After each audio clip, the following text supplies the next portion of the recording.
بسم اللہ الرحمن الرحیم۔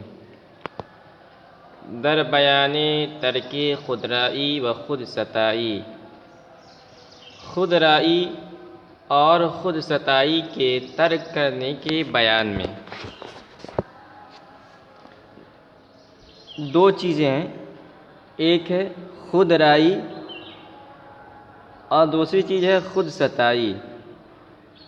خودرائی یعنی کسی کا نہ ماننا، آدمی اپنے آپ کو سب سے بڑا سمجھے کہ میں جو سمجھتا ہوں وہی صحیح ہے۔ کوئی اگر کوئی مشورہ دے، کوئی بات کہے، کچھ حق کی بات کہے تو اس کی نہ سننا، بس اپنے جی کے اندر، اپنی طبیعت کے اندر جو آئے اس کو کرنا، اس کو کہتے ہیں خودرائی۔ اور دوسری چیز ہے خود ستائی۔ خود ستائی کے معنی آتے ہیں اپنی تعریف کرنا۔ اردو میں محاورہ ہے منہ مٹھو میاں بننا، یعنی آدمی خود اپنی تعریف کرے۔ اور اس کے اندر یہ بھی آ جاتا ہے کہ آدمی کے خواہش ہو کہ لوگ میری تعریف کریں۔ تو یہ دونوں صفت بہت ہی بری صفات میں سے ہے، بہت ہی بری عادت ہے اگر کسی انسان کے اندر ہے۔ ایسی عادتوں کو ترک کر دینا چاہیے، اور ایک سچے مسلمان اور خاص طور پر وہ جو اللہ رب العزت کی معرفت کا طالب ہو، جو راہ سلوک کا راہی ہو، اس کے لیے خاص طور پر اس کو چاہیے کہ ان دو بری عادتوں سے اپنے آپ کو دور رکھے، اور اگر کسی کے اندر ہے تو اس کو چھوڑ دے۔ شیخ فرید الدین عطار رحمۃ اللہ علیہ نے ان اشعار میں انہی کی مذمت بیان کی ہے، اور تو کہتے ہیں در بیان ترک خودرائی و خود ستائی۔ خودرائی اور خود ستائی کے ترک کے بیان میں سرچ آرائی بدستار اے پسر، تاتوانی دل بدست آرائی پسر۔ سر کے معنی سر، اور چہ معنی کیا، اور آرائی آراستن سے ہے، مزین کرنا، آراستہ کرنا۔ دستار کے معنی عمامے کے آتے ہیں، پگڑی کے آتے ہیں۔ اور دل بدست آرائی، دست آرائی کے معنی کسی کی دلجوئی کرنا، کسی کے دل کو موہ لینا، ایسا کام کرنا کہ اس کا دل خوش ہو جائے، اس کو کہتے ہیں دل بدست آرائی، ہے نا۔ اور دل بدست آور کے حج اکبرست محاورہ ہے، دل بدست آور کے حج اکبرست، کسی کے دل کو خوش کرنا یہ سب سے بڑا حج ہے، حج اکبر ہے۔ ایک تو حج ہے کہ آدمی کعبہ مکے جا کر حج کرے، ارکان ادا کرے حج کے، تو وہ ہے، تو حج اصغر ہے۔ لیکن اگر آدمی کسی کے دل جوئی کرتا ہے، کسی کے دل کو خوش کرتا ہے، تو یہ حج اکبر ہے۔ تو کہنے ہیں سرچ آرائی بدستار اے پسر، اے لڑکے سر کو عمامے سے کیا آراستہ کرتا ہے۔ سرچ آرائی بدستار اے پسر، آخر ترجمہ کریں گے اے لڑکے سر کو چہ آرائی بدستار، عمامے سے کیا آراستہ کرتا ہے۔ تاتوانی دل بدست آرائی پسر، اے لڑکے ہو سکے، تاتوانی جہاں تک ممکن ہو، حتی المقدور اس کا ترجمہ کرتے ہیں۔ تاتوانی دل بدست آرائی پسر، اے لڑکے ہو سکے دل بدست آرائے تو کسی کا دل موہ لے۔ یعنی کہنے کا مطلب یہ ہے کہ اگر تم چاہتے ہو کہ لوگ مجھے اچھی حالت کے اندر دیکھیں، لمبا جبہ قبہ تم پہن کر اور سر پر عمامہ باندھ کر جانا چاہتے ہو کہ لوگ میری تعریف کریں، لوگ مجھے اچھا سمجھیں، تو اس کے لیے جبہ قبہ پہننے کی ضرورت نہیں ہے، بلکہ اس کے بجائے اگر تم کسی کی دلجوئی کر لو تو یہ اس سے بڑی چیز ہے اور اس سے بڑی عبادت ہے۔ تا نگیری ترک عز و مال و جاہ، از ہمہ برسر نیائی چوں کلاه۔ تا نگیری جب تک ترک عز و مال و جاہ، دنیاوی عزت، مال اور مرتبہ کا خیال ترک نہیں کرے گا۔ عزت کے معنی عزت، مال کے معنی مال، جاہ کے معنی مرتبہ، تو کہہ رہے تا نگیری ترک عز و مال و جا، جب تک دنیاوی عزت و مال و مرتبہ کا خیال ترک نہیں کرے گا، از ہما برسر نیائی چوں کلا، چوں کلا، کلا کے معنی ٹوپی کہتے ہیں، از ہما، ہما کا مضاف الیہ محذوف ہے، تمام لوگ، از ہما سب تمام لوگوں سے، سب لوگوں سے، برسر نیائی چکلا، ٹوپی کی طرح ممتاز نہ ہوگا۔ برسر نیائی کا مطلب الگ، ممتاز۔ ٹوپی ہوتا ہے انسان جب کپڑا پہنتا ہے تو کپڑے میں کرتا پائجامہ ہے، ٹوپی ہے، اس میں ٹوپی کو ایک امتیازی حیثیت حاصل ہوتی ہے۔ کیوں؟ کیونکہ وہ سر کے اوپر ہوتا ہے۔ انسان کا سر یہ جسم میں سب سے اعضائے رئیسہ سمجھا جاتا ہے، اسی وجہ سے آدمی کسی کے سامنے سر جھکانا نہیں چاہتا ہے، اسی لیے سجدہ بہت بڑی عبادت ہے۔ تو اس پر جو چیز ہے یعنی ٹوپی، تو اس کو تمام کپڑوں کے اندر ایک امتیازی حیثیت حاصل ہوتی ہے۔ تو کہہ رہے ہیں کہ جس طرح ٹوپی کو تمام کپڑوں میں امتیازی حیثیت حاصل ہے، اونچا مقام حاصل ہے، اسی طرح اگر تو لوگوں میں اونچا مقام حاصل کرنا چاہتا ہے، امتیازی مقام حاصل کرنا چاہتا ہے، تو اس کے لیے تجھے دنیا کی محبت، مال کی محبت، عزت کی محبت، مرتبہ کی محبت چھوڑنی پڑے گی۔ نیست مردی خیش را آراستن، قصد جاں کرد آکے او آراستن۔ نیست مردی نہیں ہے مرد نہیں ہے یعنی خدا کا سچا بندہ نہیں ہے، مضاف الیہ محذوف، نیست مردی ہے مرد خدا، نیست مردی خیش را آراستن، خود کو آراستہ کرنے والا مرد نہیں ہے یعنی خدا کا سچا بندہ نہیں ہے، قصد جاں کرد آکے او آراستن، آکے او آراستن، جس نے جسم کو سنوارا، آکے وہ شخص، آکے او وہ شخص جس نے آراستن سے آراست ہے ماضی مطلق، جس نے سنوارا تن جسم کو، قصد جاں کرد اس نے جان کا ارادہ کیا، جان کا ارادہ کیا یعنی جان کو ہلاک کرنے کا ارادہ کیا، یعنی اپنے آپ کو مارنے کا ارادہ کیا، یعنی اپنی روح کو ختم کرنے کا ارادہ کیا۔ تو ترجمہ کریں گے، قصد جاں کرد آکے او آراستن، جس نے جسم کو سنوارا اس نے اپنے روح ہلاک کر دی، اس نے اپنے جان کو ہلاک کر دیا، اپنے روح کو ہلاک کر دیا۔ ظاہر سی بات ہے انسان دو چیزوں کے مجموعے کا نام ہے، ایک ہے جسم اور دوسرا ہے روح۔ تو اگر آدمی روح پر محنت کرے گا تو اس کی روح سجے گی، سنورے گی، اس کے اندر اچھے صفات آئیں گے، اور جسم پر اگر آدمی محنت کرے گا تو جسم سنورے گا۔ تو جس نے جسم کو سنوارنے میں لگا دیا اپنی زندگی اور روح کو پاکیزہ نہیں کیا تو اس نے گویا کہ اس کو مار دیا۔ نیست برتن بہتر از تقوی لباس، در تکلف مرد را نبود اساس۔ کیا نیست برتن، نیست کے معنی نہیں ہے، بر معنی پر، تن معنی تقوی، نیست برتن بہتر از تقوی لباس، جسم پر تقوی سے بہتر کوئی لباس نہیں ہے، در تکلف مرد را نبود اساس، مرد کے لیے تکلفات باعث مضبوطی و پائیداری نہیں، در تکلف میں مرد کو نبود اساس، کوئی مضبوطی نہیں ہے، کوئی پائیداری نہیں ہے۔ تو اس کا مطلب یہ ہے کہ اللہ نے قرآن کریم کے اندر فرمایا نا کہ یا بنی آدم قد انزلنا علیکم لباسا یواری سوآتکم، کہ اے آدم کی اولاد، ہم نے تمہارے لیے ایسا لباس اتارا ہے جو تمہاری شرمگاہوں کو چھپاتا ہے، ولباس التقوی، اور اس کے ساتھ فرمایا کہ تقوی کا لباس، ذالک خیر، وہ بہتر ہے۔ تو دو چیزیں ہیں، ایک تو انسان کا جسم ہے، انسان کا جسم ہے، اس کو چھپانے کے لیے ہمیں حسی لباس کی ضرورت پڑے گی، دھاگے سے بنایا جائے، پتے سے بنایا جائے یا کسی اور دھات کے ذریعے سے بنایا جائے تو اس سے انسان کے شرمگاہ چھپے گا۔ لیکن اگر انسان اپنے باطن کو چھپانا چاہتا ہے، یعنی باطن کی جو برائیاں ہیں اس کو اگر چھپانا چاہتا ہے، ظاہر کی برائیاں یعنی شرمگاہ کو چھپانے کے لیے حسی لباس ہے، اور باطن کی برائیوں کو چھپانے کے لیے ایک اور لباس ہے جس کا نام ہے تقوی۔ تقوی یعنی اللہ سے ڈرنا، ہر چیز کے اندر اللہ سے ڈرنا۔ تو کہہ رہے ہیں کہ اگر آدمی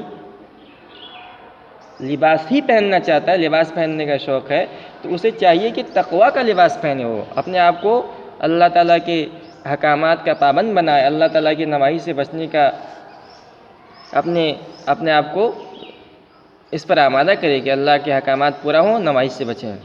نیست بر تن نہیں ہے جسم پر بہتر از تقویٰ لباس، تقویٰ سے بہتر کوئی لباس در تکلفات میں۔ تکلفات کا مطلب ہوتا ہے کہ آدمی جان بوجھ کر یعنی بلا ضرورت چیزوں کا استعمال کرے۔ مثال کے طور پر اب ہم ہیں، ایک انسان کی ضرورت کیا ہے؟ ایک انسان کی ضرورت یہ ہے کہ اس کو پہننے کے لیے، جسم کو ڈھانپنے کے لیے لباس مل جائے، کھانے کے لیے اتنی مقدار کھانا مل جائے کہ آدمی کا پیٹ بھر جائے، اور سونے کے لیے بستر مل جائے۔ اب اگر آدمی کہے کہ نہیں، میں تو لباس جو پہنوں گا ریشم کا ہی لباس پہنوں گا، جبہ ہی پہنوں گا، قبہ ہی پہنوں گا، اور عمدہ لباس پہنوں گا، 1000 درہم والا لباس پہنوں گا، اور کھانا جو کھاؤں گا میں مرغن کھانا کھاؤں گا، عمدہ کھانا کھاؤں گا، بکرا کھانا کھاؤں گا، تو یہ سب چیزیں تکلفات میں سے ہیں۔ تو کہیں در تکلف مرد نبود اساس، مرد کے لیے یعنی خدا کے سچے بندے کے لیے تکلفات یہ مضبوطی اور پائیداری کا ذریعہ نہیں ہوتی ہے، جس سے انسان کمزور ہوتا ہے۔ اسی لیے کہا نا علامہ اقبال رحمۃ اللہ علیہ نے کہ تجھ کو بتاتا ہوں تقدیر کیا ہے، شمشیر و سنا اول طاؤس اور بابا کے۔ اس میں علامہ اقبال رحمۃ اللہ نے پوری امت مسلمہ کی تاریخ کو اس ایک شعر کے اندر سمو دیا ہے، اور انہوں نے بتایا ہے کہ جب مسلمان یہ شمشیر و سنا، تلوار اور تیر چلانے کے عادی تھے، جب ان کے ہاتھ میں یہ سب چیزیں تھیں، تو دیگر اقوام ان سے ڈرتی تھی اور مسلمانوں کے دبدبہ رہتا تھا۔ لیکن جب ان کے آخر میں طاؤس اور رباب، گانے باجے اور یہ سب چیزیں آ گئی، تو آج ان کا زوال ہو گیا ہے۔ تو آدمی اگر تکلفات کا اپنے آپ کو عادی بنائے گا تو وہ کمزور ہوتا چلا جائے گا۔ ہر کے او در بندی آرائش بود، در جہاں فرزندی آسائش بود۔ کہہ رہے ہیں ہر کے او در بندی، بند کے معنی قید کے آتے ہیں، ہر کے او در بندی آرائش بود، اور بند کے معنی فکر کی بھی آتے ہیں۔ جو آدمی جسم کے سنوارنے میں ڈوبا رہتا ہے، ہر وہ آدمی در بندی آرائش بود، جسم کو سنوارنے کی فکر میں رہتا ہے، در جہاں فرزندی آسائش بود، دنیا میں آرام و آسائش کا پتلا ہو جاتا ہے، یعنی اس کی عادت بگڑ جاتی ہے۔ اور وہ ہے نا کہ ہم لوگ ہیں، عام انسان، عام لوگ ہیں، ہم لوگ جو پانی نکلتا ہے براہ راست ہینڈ پمپ سے پانی، اس کو پی لیتے ہیں، کوئی ہمیں تکلیف نہیں ہوتی، کھانا کھا لیتے ہیں، کوئی تکلیف نہیں ہوتی۔ لیکن جنہوں نے اپنے آپ کو منرل واٹر کا عادی بنا لیا ہے کہ ان کو بالکل پیور پانی چاہیے، تو وہ جب یہ پانی جب اپنے آپ کو انہوں نے اس کا عادی بنا لیا، جب ان کو پانی نہیں ملتا ہے فلٹر پانی، منرل واٹر، تو یہ اگر وہ نل کا پانی پی لیں تو ان کی طبیعت بگڑ جاتی ہے۔ کیونکہ انہوں نے اپنے آپ کو آسائش کا خوگر بنا لیا ہے، اس لیے وہ دنیا میں تکلیف میں، یعنی جب ان کو آسائش کی چیز نہیں ملتی ہے تکلیف میں ہو جاتی ہے۔ عاقبت جز نامرادی نبودش، بہر از عیش و شادی نبودش۔ یعنی عاقبت جز نامرادی نبودش، انجام کار اسے سوائے نامرادی کی کچھ نہیں ملتا۔ عاقبت انجام کار جز سوائے نامرادی کے نبودش نہیں ملتا، یعنی وہ آخرت میں اللہ تعالیٰ کے فضل سے محروم رہے گا۔ عاقبت جز نامرادی نبودش، انجام کار اسے سوائے نامرادی کی کچھ نہیں ملتا۔ بہر از عیش و شادی نبودش، اور عیش و نشاط کا کوئی حصہ حاصل نہیں ہوتا۔ دنیا میں تو وہ جتنا یہ چاہے آرام سے زندگی بسر کر لے، لیکن آخرت میں اس کی زندگی بہت ہی تکلیف والی ہوگی، اور بہت سارے لوگوں کو تو دنیا ہی کے اندر زندگی ان کی جہنم بن جاتی ہے۔ اللہ تعالیٰ بطور عبرت کچھ لوگوں کو دنیا ہی کے اندر ان کے اعمال کی سزا دے دیتے ہیں. ٹھیک ہے. اب اس کے بعد یہ اپنے اصل جو خود ستائی کی مذمت بیان کر رہے ہیں کہ اگر کوئی اپنی تعریف اپنے منہ سے کرتا ہے تو کتنی بری بات ہے. خود ستائی پیش شیطان بود، اپنی منہ سے اپنی تعریف شیطان کا طریقہ ہے. شیطان کا پیشہ ہے یعنی شیطان کا طریقہ ہے. ہر کے خود را کم زند مرد آبود، مرد وہ ہے ہر کے خود را کم زند جو اپنے آپ کو کم سمجھے. ہر کے خود را کم زند جو اپنے آپ کو کم سمجھے، مرد آبود، مرد اور بڑا آدمی وہی ہے. تو جس کے اندر تواضع ہوتی ہے، جس کے اندر عاجزی ہوتی ہے، حقیقتاً وہ بڑا ہوتا ہے. حدیث کے اندر ہے نا، من تواضع للہ رفعہ اللہ، جو اللہ تعالیٰ کے لیے تواضع اور عاجزی اختیار کرتا ہے اللہ تعالیٰ کی رضامندی کے لیے، اللہ تعالیٰ اس کو بلند کرتا ہے. فهو فی عین الناس صغیر، فهو فی عینہ صغیر، وہ اپنی نگاہ کے اندر چھوٹا ہوتا ہے. وفی عین الناس کبیر، اور لوگوں کے نگاہ کے اندر بڑا ہوتا ہے. تو اس کی صفت ہو جاتی ہے.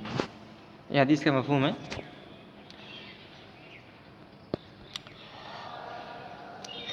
گو شیطان من ز آدم بہترم، کہنا شیطان نے کہا تھا کہ میں آدم سے بہتر ہوں.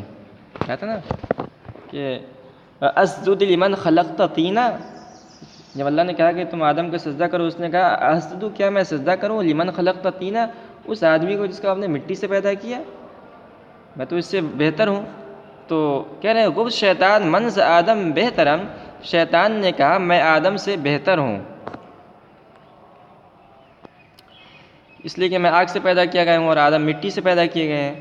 تا قیامت کش ملعون لا جرم، تو قیامت تک کے لیے ملعون ہو گیا. تو اپنی تعریف خود ستائی کی وجہ سے شیطان، یعنی خود ستائی اتنی بری صفت ہے کہ اس بری صفت کی وجہ سے شیطان یہ ہمیشہ ہمیشہ کے لیے اللہ تعالیٰ کی رحمت سے دور ہو گیا. از تواضع خاک مردم می شود، تواضع کے باعث مٹی بھی انسان بن جاتی ہے. تواضع کے باعث مٹی بھی انسان بن جاتی ہے. کیا مطلب؟ یعنی ترقی نصیب ہوتا ہے. تو از تواضع خاک مردم می شود، تواضع کے باعث مٹی بھی انسان بن جاتی ہے. نور نار از سرکشی گم می شود، آگ کا نور سرکشی کے باعث گم ہو جاتا ہے. نور نار، آگ کا نور، از سرکشی کی وجہ سے گم می شود، گم ہو جاتا ہے. تو اس شعر کا مطلب یہ ہے کہ چونکہ مٹی کی صفت کے اندر اگر ہم مٹی کو اوپر سے ڈالیں، کسی مٹی کو ڈالے گا تو اس کی صفت کیا ہے کہ وہ نیچے جاتی ہے. تو انسان کس سے بنا ہے؟ مٹی سے بنا ہے. تو چونکہ مٹی کی طبیعت کے اندر، فطرت کے اندر عاجزی ہے کہ نیچے کی طرف جاتی ہے، اللہ تعالیٰ نے اسی سے انسان کو بنایا ہے جو اشرف المخلوقات ہے. تو اسی تواضع کی صفت کی وجہ سے مٹی اشرف المخلوقات بن گئی انسان کی شکل میں. اور اس کے برخلاف جب ہم آگ کو جلاتے ہیں تو آگ کے جو شعلے ہوتے ہیں اوپر کی طرف اٹھتے ہیں، تکبر ہوتا ہے ان کے اندر، اور اوپر جا کر وہ شعلے غائب ہو جاتے ہیں. تو کہہ رہے ہیں کہ سرکشی کی وجہ سے جو آگ کے شعلے ہوتے ہیں غائب ہو جاتے ہیں. اس کا مطلب ہے کہ تواضع اچھی صفت ہے اور تکبر یہ بہت ہی بری صفت ہے. راندہ شد ابلیس از مستکبری، شیطان غرور کے باعث راندہ درگاہ ربانی ہوا. راندہ شد، راندہ دربار ہوا، راندہ درگاہ ہوا. ابلیس شیطان از مستکبری، تکبر کی وجہ سے. گشت مقبل آدم از مستغفری. تو مقبل ہے، اس کو اس مفعول کا صیغہ پڑھیں گے با نصیب ہونا، نیک بخت ہونا. گشت مقبل آدم از مستغفری، اور حضرت آدم علیہ السلام استغفار کی بنا پر بانصیب ہوئے.